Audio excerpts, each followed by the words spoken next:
হযরত মুসা আলাইহিস সালাম একদিন তার কওমের লোকদেরকে তার গ্রামের মানুষের সামনে আপনার বক্তব্যের মাধ্যমে বললেন,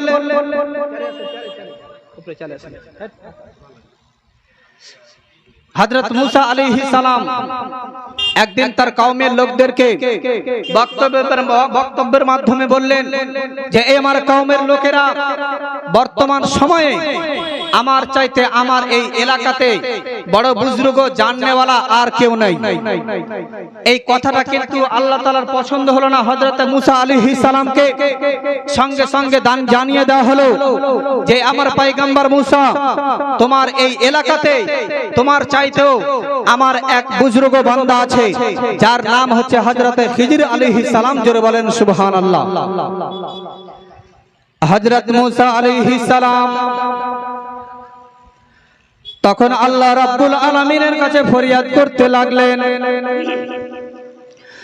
রাব্বুল আলামিন, আমি সেই তোমার পয়গম্বর খিজির আলাইহিস সালামের সন্ধান আমি কি করে পাবো গো আল্লাহ?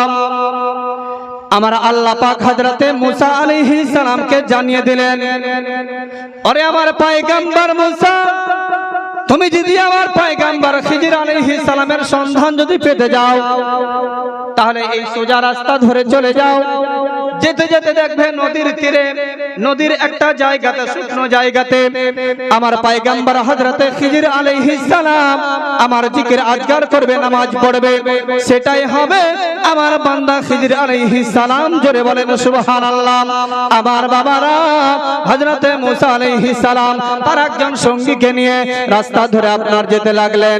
যেতে যেতে যেতে যেতে আপনার সেই নদীর ধারে যেতে যেতে দেখলেন যে ঠিকই একজন আল্লাহর বান্দা, যখন আল্লাহর আপনার তাসবিহ তাহলিল করছে, নামাজ পড়ছে, নামাজ শেষ হওয়ার পরে হযরতে মুসা আলাইহিস সালাম হযরতে খিজির আলাইহিস সালামকে সালাম করলেন, সালামের উত্তর দিলেন।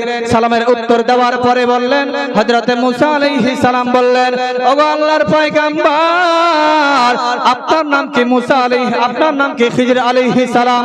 হযরতে খিজির আলাইহিস সালাম বললেন, হ্যাঁ আমার নাম খিজির আলাইহিস সালাম।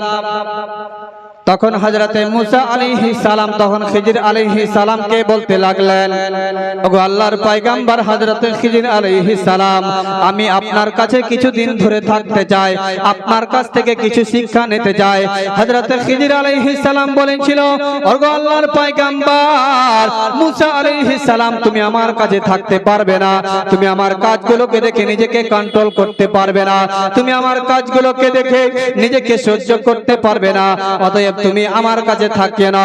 হযরতে মুসা আলাইহিস সালাম বলেছিলাম, ওগো আল্লাহর পয়গম্বর খিজির আলাইহিস সালাম, আপনি যেই কোনো কাজ করবেন আমি কোনোদিন প্রতিবাদ করব না, আপনি যেই কাজ করবেন আমি চুপচাপ মেনে নেব, আমি দেখে সেটাকে সহ্য করে নেব, আমি প্রতিবাদ করব না। হযরতে খিজির আলাইহিস সালাম তখন বলছেন, ঠিক আছে তুমি আমার কাছে থাকো। হযরতে মুসা আলাইহিস সালাম আল্লাহর পয়গম্বর হযরতে খিজির আলাইহিস সালামের কাছে থাকতে লাগলেন। একদিন হযরতে খিজির আলাইহিস সালাম মুসা আলাইহিস সালামকে সঙ্গে করে নিয়ে বাবা আপনার সোজা রাস্তা ধরেছে। যেতে যেতে একটা সামনে ছোট একটা নদী পড়েছে। হযরতে খিজির আলাইহিস সালামকে দেখে সেই নদীতে সেই নৌকার মাঝি হযরতে খিজির আলাইহিস সালামকে দেখে বড় খুশি হয়েছেন। বলছেন, হুজুর কোথায় যাবেন? হযরতে খিজির আলাইহিস সালাম বললেন যে আমি নদীর ওই পারে যাব। হযরতে খিজির আলাইহিস সালাম এবং হযরতে মুসা আলাইহিস সালাম তখন সেই মাঝির নৌকাতে আপনার চেপে গেলেন। চেপে যাওয়ার পরে সেই নৌকার মাঝি নদীর ওই পারে করে দিলেন। নদীর ওই পারে করে দেওয়ার পরে তখন সেই নৌকার মাঝি হযরতে খিজির আলাইহিস সালামের কাছ থেকে কোনো পয়সা নিলেন না। বলছেন, হুজুর আপনাকে কোনো পয়সা লাগবে না। হযরতে খিজির আলাইহিস সালামের কাছে কোনো পয়সা নিলেন না। তারপরে হযরতে খিজির আলাইহিস সালাম নৌকা থেকে নামার পরে হযরতে খিজির আলাইহিস সালাম তখন সেই নৌকার একটা তক্তাকে ভেঙে দিলেন। যখন তক্তাকে ভেঙে দিলেন, হযরতে মুসা আলাইহিস সালাম বলতে লাগলেন যে আল্লাহর পয়গম্বর এই আপনি কাজটা কি করলেন? আপনাকে বড় ভালোবাসে নৌকার মাঝি আপনাকে নদীর ওই পার থেকে এই পারে নিয়ে আসলো, এত মহব্বত করে আপনার কাছ থেকে কোনো করায় নাইনি, আপনার কাছ থেকে কোনো ভাড়া নিল না, তারপরে আপনি এই নৌকার একটা তক্তাকে ভেঙে দিলেন, এই কাজটা আপনি কিন্তু ঠিক করলেন না। হযরতে খিজির আলাইহিস সালাম তখন বললেন, এই মুসা আলাইহিস সালাম, আমি তোমাকে প্রথমে বলেছিলাম যে তুমি আমার কাজ দেখে নিজেকে কন্ট্রোল করতে পারবে না, তুমি আমার কাজ দেখে নিজেকে সহ্য করতে পারবে না, এই জন্য তোমাকে আমার সঙ্গে আর থাকতে হবে না। হযরতে খিজির আলাইহিস সালাম যখন এইভাবে বললেন, হযরত মুসা আলাইহিস সালাম তখন বললেন যে আল্লাহর পয়গম্বর খিজির আলাইহিস সালাম, ঠিক আছে আমি আর প্রতিবাদ করব না, আপনি যেটাই কাজ করবেন আমি চুপচাপ সেটাকে মেনে নেব। বলছে ঠিক আছে তাহলে চলো। হযরত খিজির আলাইহিস সালাম হযরত মুসা আলাইহিস সালামকে সঙ্গে করে নিয়ে আপনার সামনের দিকে বাবা যেতে লেগেছে। যেতে যেতে যেতে যেতে এক জায়গাতে দেখেন কয়েকটা বাচ্চা খেলাধুলা করছে, তার মধ্যে একটা খুব সুন্দর একটা বাচ্চা।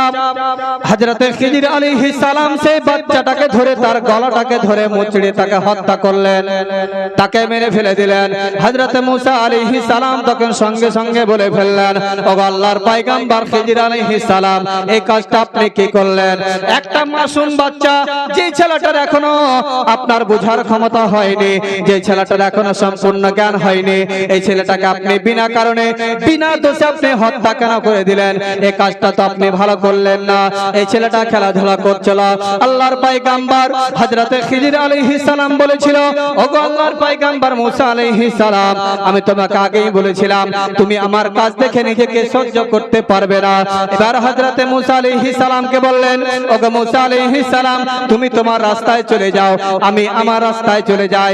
এবার তখন মুসা আলাইহিস সালাম বলেছিল, ওগো আল্লাহর পয়গম্বর খিজির আলাইহিস সালাম, আমি আর মুখ খুলবো না, আমি আর কোনো কথা বলবো না, আমি আর প্রতিবাদ করব না, ঠিক আছে আপনি যেটা কাজ করবেন আমি চুপচাপ সেটাকে গ্রহণ করে নেব। জোরে বলেন সুবহানাল্লাহ। আমার বাবারা, হযরতে খিজির আলাইহিস সালাম এবার মুসা আলাইহিস সালামকে সঙ্গে করে নিয়ে সামনের দিকে যেতে লাগলেন। যেতে যেতে যেতে যেতে একটা গ্রামের মধ্যে প্রবেশ করল। যখন গ্রামের মধ্যে হযরতে মুসা আলাইহিস সালাম এবং খিজির আলাইহিস সালাম সেই গ্রামের মধ্যে প্রবেশ করলেন, গ্রামের মধ্যে প্রবেশ করার পরে সেই গ্রামের মানুষ হযরতে খিজির আলাইহিস সালামকে আপনার এক গ্লাস পানি খেতে দিল না, হযরত খিজির আলাইহিস সালামকে আপনার বসতেও দিল না, হযরতে খিজির আলাইহিস সালামের সঙ্গে দুটা ভালো করে কথাও বলল না, কোনো মেহমানদারি করলো না, ভালো করে তার সঙ্গে কথাও বলল না। তারপরেও সেই গ্রামের মধ্যে একটা অল আপনার বাঁকা হয়ে গেছে। হযরতে খিজির আলাইহিস সালাম সঙ্গে সঙ্গে সেই অলটার মেরামত করে দিলেন, ঠিক করে দিলেন। সেই অলটাকে আপনার ঠিক করে দেওয়ার পরে যখন হযরতে মুসা আলাইহিস সালাম এই দৃশ্যটা দেখতে পেলেন, হযরত মুসা আলাইহিস সালাম সঙ্গে সঙ্গে বলে ফেললেন, ওগো আল্লাহর পয়গম্বর, আপনার কোন কাজ আমি কিছুই বুঝতে পারি না, সবগুলো কাজ আমাকে উল্টা মনে হচ্ছে। ওগো আল্লাহর পয়গম্বর হযরতে খিজির আলাইহিস সালাম, আপনি এই গ্রামের মধ্যে প্রবেশ করলেন, প্রবেশ করার পরে এই গ্রামের মানুষ আপনার সঙ্গে দুটা ভালো করে কথা বলে নাই, আপনাকে এই গ্রামের মানুষ এক প্লেট ভাত খেতে দেয় নাই, আপনাকে চা নাস্তাও করায় নাই, আপনাকে আপনার সঙ্গে দুটা ভালো করে কথাও বললেন না। তারপরে আপনি এই গ্রামের এই অলটা পড়ে যাচ্ছিল, দেওয়ালটা পড়ে যাচ্ছিল, এই ওয়ালটার আপনি কেন মেরামত করে দিলেন, ভালো করে দিলেন? হযরতে খিজির আলাইহিস সালাম বলেছিল, ওগো আল্লাহর পয়গম্বর, ওগো মুসা আলাইহিস সালাম, তোমাকে আগে আমি বলেছিলাম তুমি আমার কাজ দেখে নিজেকে কন্ট্রোল করতে পারবে না, আমার কাজ তোমাকে সবগুলো দেখে তোমাকে উল্টা পাল্টা মনে হবে, ঠিক আছে মুসা আলাইহিস সালাম তুমি আর আমার সঙ্গে থাকিও না। কিন্তু মুসা আলাইহিস সালাম শোনো, তাহলে শোনো, আমি সর্বপ্রথমে দেখতে পেয়েছিলে যে আমি নৌকাতে চাপার পরে সে নৌকার মাঝে আমাকে দেখে আমার কাছ থেকে কোনো ক্রয় নাই, আমার কাছ থেকে কোনো ভাড়া নাই। ওগো মুসা আলাইহিস সালাম, তারপর আমি নদীর ওই পারে যাওয়ার পরে আমি নৌকার একটা তক্তাকে ভেঙে সেই নৌকাটাকে আমি কমজোর করে দিয়েছিলাম, সেই নৌকাটাকে আমি আয়বদার করে দিয়েছিলাম। কারণ ছিল সেই নৌকার মাঝে সেই নৌকার মাঝিটা ছিল অত্যন্ত গরিব মানুষ, আপনার মাঝি অত্যন্ত গরিব মানুষ ছিল। নদীর ওই পারে একটা বাদশা ছিল, যে বাদশাটা ছিল জালিম বাদশা। তার কাজ ছিল এলাকার সমস্ত গরিব মানুষের নৌকাগুলোকে সে ছিনতাই করে তাদের কাছ থেকে কেড়ে নিয়ে সে নৌকাগুলো নিজের কাছে রাখত, আর সেই নৌকাগুলো যুদ্ধের কাজে ব্যবহার করা হতো। এই জন্য আমি একটা তক্তাকে ভেঙে গিয়ে আমি নৌকাটাকে আয়ত্তার করে দিয়েছিলাম, নৌকাটাকে আমি কমজোর করে দিয়েছিলাম, যাতে করে গরিব মানুষটার নৌকাটা পরবর্তীতে সে মানুষটা একটা তক্তাকে লাগিয়ে দিয়ে তক্তাটা লাগিয়ে দিয়ে পুনরায় সেই নৌকাটাকে ঠিক করে আবার যেন চালাতে পারে। এই জন্য আমি সেই নৌকাটাকে আয়ত্তার করে দিয়েছিলাম, সেই নৌকাটাকে আমি খারাপ করে দিয়েছিলাম। সেই নৌকাটা যদি ঠিক থাকতো, ওই পারে জালিম বাদশা এই গরিব মানুষটার নৌকাটাকে ছিনতাই করে নিত, তার কেড়ে নিত, তারপরেও গরিব মানুষটা আপনার না খেয়ে মারা যেত, তার ইনকামের রাস্তা সকল রাস্তা বন্ধ হয়ে যেত। এই নৌকাটাই ছিল তার রুজি রুটি। জোরে বলেন না সুবহানাল্লাহ। হযরত মুসা আলাইহিস সালাম বলেছিল, ওগো আল্লাহর পয়গম্বর খিজির আলাইহিস সালাম, আপনি এই কাজটা অবশ্যই অবশ্যই খুব ভালো কাজ করেছেন। ওগো আল্লাহর পয়গম্বর খিজির আলাইহিস সালাম, আমি আপনার প্রথম কাজ দেখে আমি আপনাকে বিশ্বাস করতে পারি না, আমি আপনাকে বুঝতে পেরেছিলাম না। ওগো আল্লাহর পয়গম্বর, ঠিক আছে, আপনি খুব ভালো কাজ করেছেন। তারপরে হযরত খিজির আলাইহিস সালাম বললেন, ওগো আল্লাহর পয়গম্বর মুসা আলাইহিস সালাম, তারপরে আপনি দেখতে পেয়েছিলেন কিছু দূর আসার পরে কয়েকটা ছেলে খেলাধুলা করছিল, তার মধ্যে যেটা সবথেকে সুন্দর ছেলে ছিল, সেই সুন্দর ছেলেটাকে আমি তার গলাটাকে মুচড়ে তাকে আমি হত্যা করেছিলাম, তাকে আমি মৃত্যুদণ্ড দিয়েছিলাম।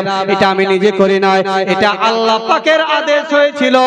এই জন্য আমি ওই বাচ্চাটাকে আমি হত্যা করেছি। কারণ হত্যার পিছনে কারণ হলো সেই বাচ্চাটা বড় হয়ে আপনার মুশরিক হবে, কাফির হবে। তার বাবা মা পাক্কা ঈমানদার মুসলমান, তার বাবা মাকে বাধ্য করবে নিজের দিন থেকে তাদেরকে মুশরিক বানিয়ে দেবে, তাদেরকে অন্য ধর্মে আপনার নিয়ে যেতে বাধ্য করবে। এই জন্য আমি সে বাচ্চাটাকে আল্লাহর আদেশে আমি হত্যা করেছিলাম। জোরে বলেন সুবহানাল্লাহ। হযরত মুসা আলাইহিস সালাম তখন বলেছিল, ওগো আল্লাহর পয়গম্বর হযরত খিজির আলাইহিস সালাম, আপনি অবশ্যই এই কাজটা যদি আল্লাহর আদেশে করে থাকেন, এই কাজটা আপনি অবশ্যই অবশ্যই খুব ভালো কাজ করেছেন। হযরত খিজির আলাইহিস সালাম তারপরে বললেন, ওগো আল্লাহর পয়গম্বর মুসা আলাইহিস সালাম, তারপরে আপনি দেখতে পেয়েছিলেন একটা গ্রামের মধ্যে প্রবেশ করার পরে সে গ্রামের মানুষ আমাকে ভালো করে আমাকে খেতে দেয় নাই, আমার সম্মান শ্রদ্ধা করে নাই, আমাকে এক কাপ চা খেতে দেয় নাই, আমাকে এক প্লেট ভাত খেতে দেয় নাই, আমাকে বসতেও বলে নাই। তারপরেও আমি সে গ্রামের একটা দেওয়াল পড়ে যাচ্ছিল, সে গ্রামের সে ওয়ালটার আমি মেরামতি করেছিলাম, সে ওয়ালটাকে আমি ভালো করে সোজা করে দিয়েছিলাম। এর কারণ ছিল সেই ওয়ালটা ছিল দুইটা গরিব এতিম বাচ্চার। জোরে বলেন না সুবহানাল্লাহ। সেই দুইটা গরিব এতিম বাচ্চার যতগুলো খাজানা ছিল, যতগুলো মাল দৌলত টাকা পয়সা ছিল, এই দেওয়ালের আপনার গোড়াতে, ওয়ালের গোড়াতে আপনার খাজানাগুলো দাফন করা ছিল। যদি আপনার সেই ওয়ালটা যদি পড়ে যেত, গ্রামের মানুষ আপনার সেই ওয়ালটাকে সোজা করার জন্য যখন ভাঙচুর করত, মাটি যখন খনন করত, তখন তাদের খাজানাগুলোকে লুটপাট করে নিয়ে সকল গ্রামের মানুষ লুটপাট করে নিত। এই জন্য আমি এই আপনার ওয়ালটাকে মেরামত করে দিয়েছিলাম, আপনার ভালো করে দিয়েছিলাম, যেন পরবর্তীতে এই দুইটা এতিম বাচ্চার ভবিষ্যৎ যেন নষ্ট না হয়ে যায়। এই অর্থ থেকে তারা নিজের জীবন